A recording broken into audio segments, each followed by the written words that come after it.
Hello everybody! In today's video, we're just going to show you some progress that we've been making on our Atlas FlexTrack layout here. A little while ago we completed parts 5 and 6 of our conversion over to Atlas FlexTrack video, and we completed that series by finishing the outer loop and getting it powered up and operational. So we thought that we would do further progress on our railroad with just periodic updates. So in this update here, we just want to point out that we have completed our second loop here, and you can see there's an inside loop. Let's just pan over here. We've got our Hornby Santa Express running there on the inner loop, and we've got our Lionel North Pole Express there on the outer loop running. It's actually a couple days from Christmas here. It's December 23rd to be exact, so we thought we would just shoot a quick video here just before Christmas. So yeah, so we just got the second loop up and running. We didn't film it us actually laying it down and putting it together and all that, just because we used the same techniques that we used for the outer loop in part 5 and part 6. We laid down the track, soldered the joints together, some of it in larger pieces off the layout, and then put it down and put down the larger pieces and then soldered the larger pieces together. And then we powered up the track with the feeder wires, in the exact same way. It's just a different loop. But we just wanted to show you these two loops here running together. So let's go down and we'll just take a closer look at the work we did, and yeah, we'll go from there. All right, we got our camera here in handheld mode, so pardon the camera shake or camera movement. But how we started off this inner loop here is that we needed right off the bat a way to cross the pond feature. So you can see that we printed off another 3D bridge. This one is in matte green PLA. The black bridge was done originally with the outer loop, and that's in the other parts where we laid out the Atlas FlexTrack. So yeah, so that's the exact same bridge pattern, same file. It's just a different color PLA.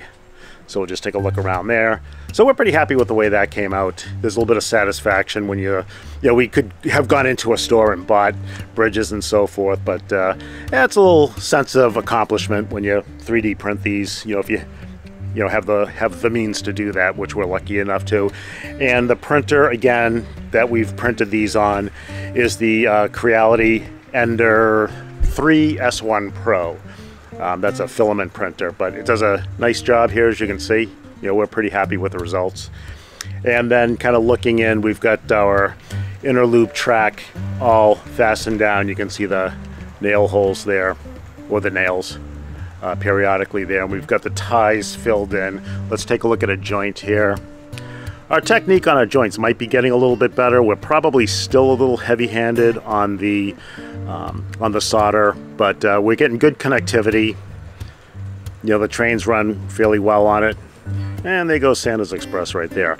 Now that hole there that you see that doesn't have a nail in it, that's actually not a tie that's attached to the track. That's one of those fill-in ties, so we didn't bother to nail those down. But you can see here, track all fastened down. And as we're moving around kind of quickly here, we'll just show you where we tied in our feeders. So there's our feeder connections there. Again, so the wires just come up on either side of the track on the outside, and those wires lie against the rail on the inside, on the outside, and then we just solder those in. Again, that soldering, it might look a little heavy-handed, but yeah, we're still perfecting our technique. But yeah, like I said, so far we're pretty happy with everything. Okay, so as you can see, we moved our Lionel North Pole Express to the inner loop, and then our Santa's Express there, our Hornby Santa's Express, to the outer loop. And what I want to do is just show you a quick connectivity test here that we did with the outer loop, just to make sure that all your connections are nice and solid here. So what we're going to do is shut the lights off. And what you'll see here is the North Pole Express has lighted coaches. And if we kind of follow the train around, what you're going to notice here is that we're not getting any flicker in the coaches. And if there's any flicker, it might be just kind of the strobe, maybe the strobe effect on the camera. But yeah, there's no flickering here on the coaches, which means that you're getting really good connection between the different sections of track, and that's a really good sign.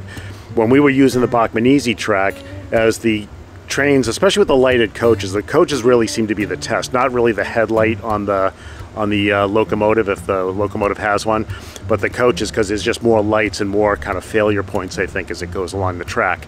But yeah, so if you see those on our Bachmann Easy Track, we were getting a lot of flicker, and it would, you know, bounce over a joint and the lights would kind of blink a little bit. But here you can see with those solder joints, we're not getting any of that.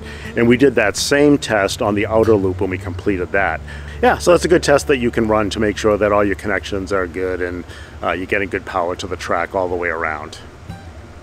All right, so if you're wondering where we're heading for next with our layout updates here, the next thing, now that we have our 2HO loops down and you know, operational here, we're going to go on and put in a loop or two of N-scale track here, as you can see. So we've got some N-scale, sample of N-scale track there lying on the layout, and we're going to put a loop of that down. And we'll primarily, in the context of this layout, we'll be using that as a narrow gauge. So we have a couple of narrow gauge locomotives. I think we're going to pick up a couple more in the near future, so that we'll do that. But we'll, of course, run also true N-scale on that too, because we have some N-scale. But yeah, that's going to be next, and we'll be showing you how we solder those pieces together and lay them down, similar to how we showed that for the HO in our Atlas track series there. So yeah, so stay on the lookout for that.